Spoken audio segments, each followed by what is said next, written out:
in caadiyan Soomaalidu tahay bulsho hadasho oo aan lahayn taariikh dhigan oo sugan balse ku tiirsan sheekooyinka iyo tabinnada afka ee goobjoogayaasha dhacdo iyo duqeyda habkan ayayna Soomaalida jiilba jiil tagtada isugu soo gudbin jirtay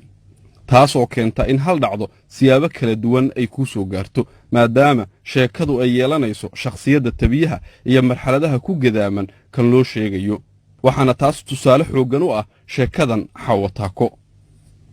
in taariikhda Soomaalidu mar walba haday tahay taariikh halgamaa iyo taariikh asal Soomaalidu meeshay ka timi iyo taariikhda geeskan Afrika ee Soomaalidu waxay tahay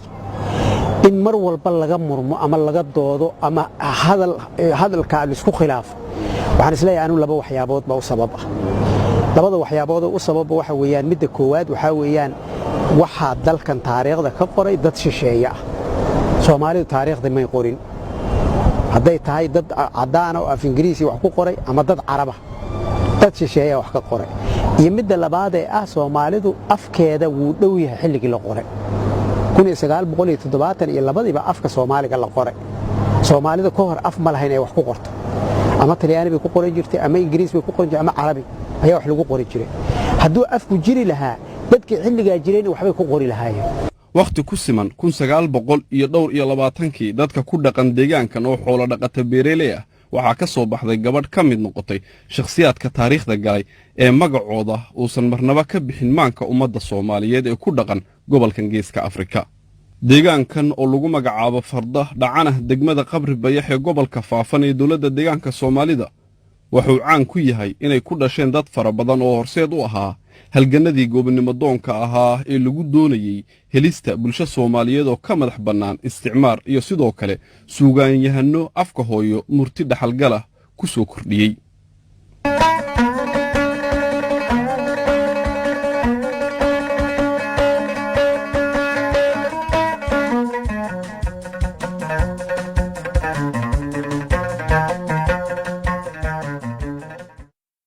Xaawo Taako oo magaceeda dhabta u ahaa Xaawo Axmed Yuusuf ayaa ku dhalatay miyiga degmada Qabri Bayax oo magaalada Jigjiga ee caasimadda deegaanka u jirta ku dhawaad 50 kiiloomitir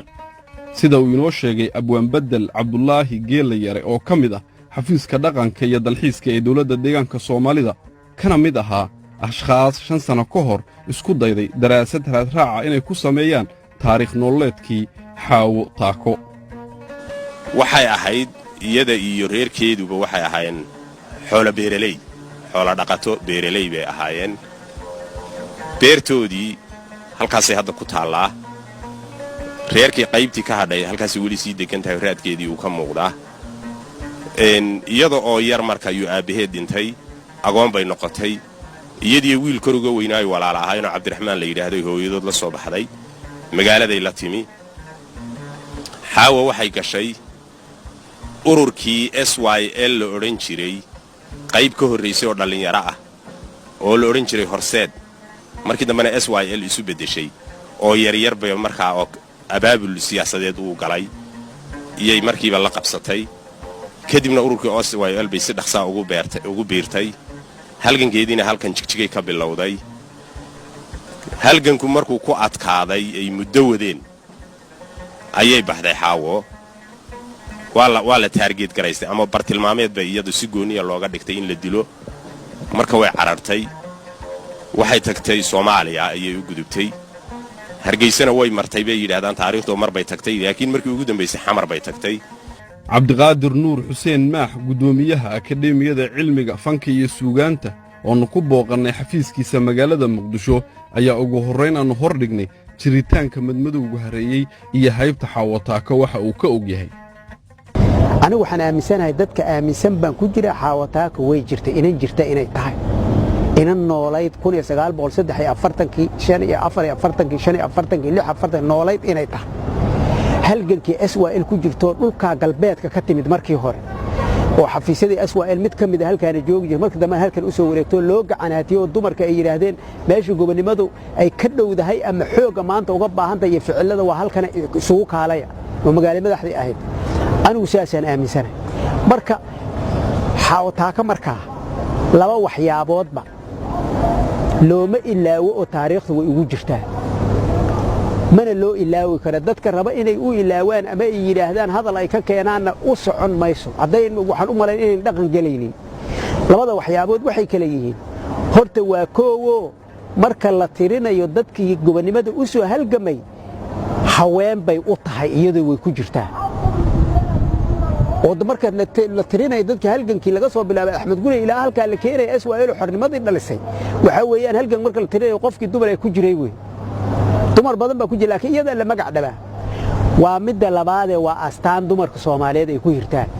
maxay tahay sababta inta badan khilaafka gelisa taariikh nololeedka gabadhan oo badi dadka u yaqaanaan Xaawo Cismaan Xaawo Taako maxaa loogu bixiyay naanaystan Xaawo Taako maxayse ahayd sababtii ku kaliftay Xaawo inay isticmaasho magaca Xaawo Cismaan arrintaasi mar kale waxaa ka jawaabaya abwaangeel la yare marka Xaawo waxay dagaalkeeda ka mid ahaa iyo xeeladeeda inay magaca bedesho magaceedan Xaawo Axmed Yuusuf ah inay bedesho xeeladeeda dagaal bay ka mid ahayd dharka ay xidhan tahay inay bedesho oo kolba nooc ay u dhigto xeeladeeda dagaal bay ka mid ahayd qaabkeeda xiirimaadka iyo timaha iyo madaxeeda inay kolba qaab ka dhigto oo ay bedesho iyadana xeeladeeda dagaal bay ka mid ahayd shaqada ay hayso iyo waxyaalaha ay ka shaqayso inay bedesho oo kolba nooc aan lagu ogeyn ay gasho shaqada xeeladeeda dagaal bay ka mid ahayd goobtii nolosheeda iyo guriyihii ay ku noolayd ama guriga marka ay degan tahay inay bedesho oo meel kale oo laga aqoonin ay u guurto iyadana xeeladeeda dagaal bay ka mid ahayd Xaawo Cismaan marka waxay ku timi anigu sidan taariikhda ku hayo nin abtigeeda bay halka ugu tagtay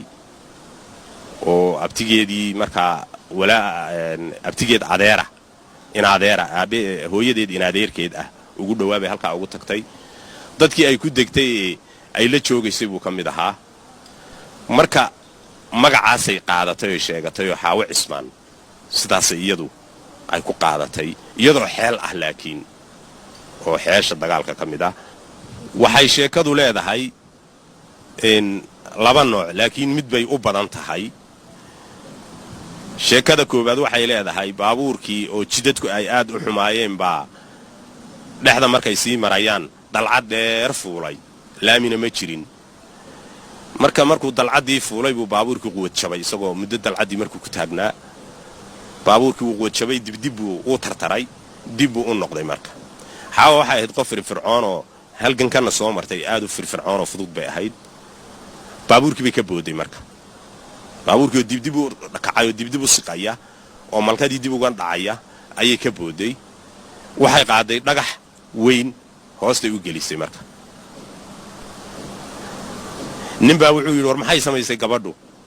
baabuurkii bay taaka u dhigtay buu yiri marka taaka u dhigtay baabuurkii adigu sidii buu meeshii kaga baxay mar labaad haddana rakaabkii oo isbartay oo si fiican isu bartay oo walaaloobay iyo markay xamar ku sii dhow yihiin sideedii oo kale ayuu baabuurkii noqday baabuurkii sii ciirayaa la arkay dad kaftamayay bay ahaayeen marka nimankiiba waxay yidhaahdeen baabuurkii markay arkeen inuu dib u suqayo Xaawo Taako waa maxay way xusuusiyeen taakadii u dhig weeye way ka booday sidii oo kale u dhigtay baabuurkii ku qabatay Xaawo Taako marka halkaas safarkaas